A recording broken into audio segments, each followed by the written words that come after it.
اس کہانی کے first part کا لنک آپ کو ڈسکرپشن باکس میں مل جائے گا، وہ لازمی جا کر دیکھ لیں ورنہ آپ کو سٹوری کی سمجھ بالکل نہیں آئے گی۔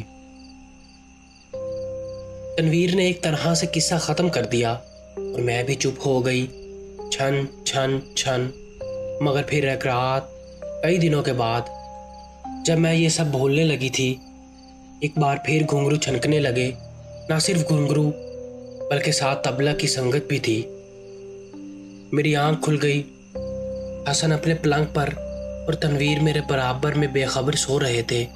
گھنگروں کی آواز آہستہ آہستہ تیز ہو رہی تھی اور اس آواز کے ساتھ طبلے کی سنگت بھی بڑھ رہی تھی۔ گھنگروں کی آواز آہستہ آہستہ تیز ہو رہی تھی اور اس آواز کے ساتھ طبلے کی سنگت بھی بڑھ رہی تھی۔ جس طرح دو اپنے فن میں انتہائی ماہر لوگ کوئی نمائش کر رہے ہوں، مگر اس آواز میں قطعاً کوئی خوبصورتی یا کشش نہیں تھی، بلکہ یہ آواز، یہ جھنکار انتہائی پراسرار تھی، بہت ڈراؤنی، بہت منحوس۔ میں نے تنویر کو آواز دینے کی کوشش کی، تنویر، مگر میرے منہ سے نہایت آہستہ سی آواز نکلی۔ میرا دل خوف کے مارے بند ہونے لگا تھا۔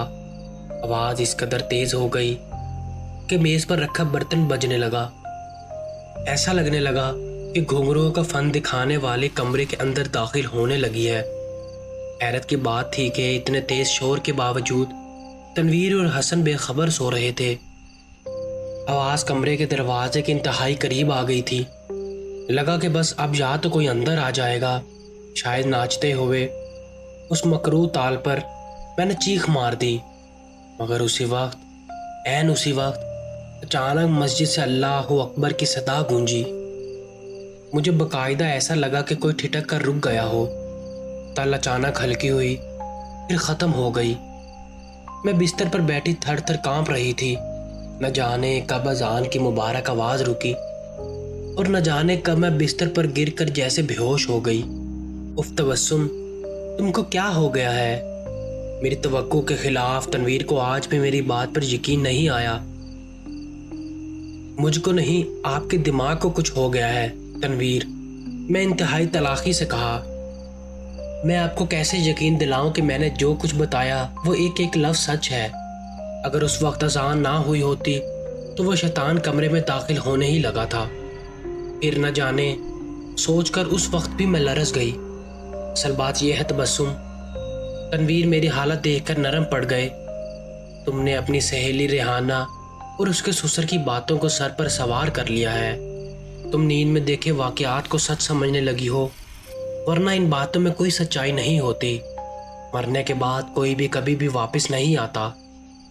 اور پھر اتنے سالوں بعد آپ نہ مانے، میں نے حتمی انداز میں کہا، نہ اب میں اس گھر میں چند منٹ اور رکوں گی، نہ میرا یہ معصوم بچہ۔ مگر تبسم میری جان، تنویر گھبرا گئے۔ میں اچانک دوسرے گھر کا بندوبست کیسے کروں؟ اور اگر گھر مل بھی جائے تو اس کا کرایہ، ایڈوانس، اس کی اصل پریشانی اس کی زبان پر آ گئی۔ کچھ بھی ہو تنویر، کرایہ، ایڈوانس، ایسے زندگی سے زیادہ نہیں ہوتے۔ اگر آپ یہاں سے نہیں جا سکتے تو مجھے اور حسن کو کچھ دنوں کے لیے واپس ملتان بھیج دیں۔ میں نے التجا کی، ٹھیک ہے۔ کچھ دن سوچنے کے بعد وہ گویا ہوئے، میں تم لوگوں کی کل کی ٹکٹ کروا دیتا ہوں۔ تم کچھ دن ملتان واپس جاؤ، جب تک میں کوشش کرتا ہوں کہ کوئی اور گھر مل جائے، بے شک مزید چھوٹا ہی کیوں نہ ہو۔ کل نہیں، آج ہی، آج رات، میں نے کہا۔ تنویر مجھے ایک نظر دیکھ کر رہ گئے۔ میں جلدی جلدی اپنے اور حسن کا سامان پیک کرنے لگی۔ ایسا نہیں تھا کہ میں تنویر سے جان چھڑا رہی تھی، مگر اب اس گھر میں مزید ایک رات گزارنا میرے لیے کسی مصیبت کو دعوت دینے کے برابر تھا۔ شاید وہ بدروح صرف میری دشمن تھی، میں نے سوچا، کیونکہ تنویر کو تو نہ وہ کبھی محسوس ہوئی، نہ وہ کبھی خوف زدہ ہوئے۔ جب تنویر ہم دونوں کے ٹرین میں بیٹھانے لگے تو میری آنکھوں میں آنسو آ گئے۔ میں نے ان کا ہاتھ پکڑ لیا۔ پلیز تنویر، آپ میری بات پر یقین کریں، میں سچ بول رہی ہوں۔ آپ جلد ہی کسی گھر کا بندوبست کر لیں، میرا آپ کے بغیر بالکل دل نہیں لگے گا۔ تنویر نے عصبت میں سر ہلا کر پیار سے میرا گال چھوا۔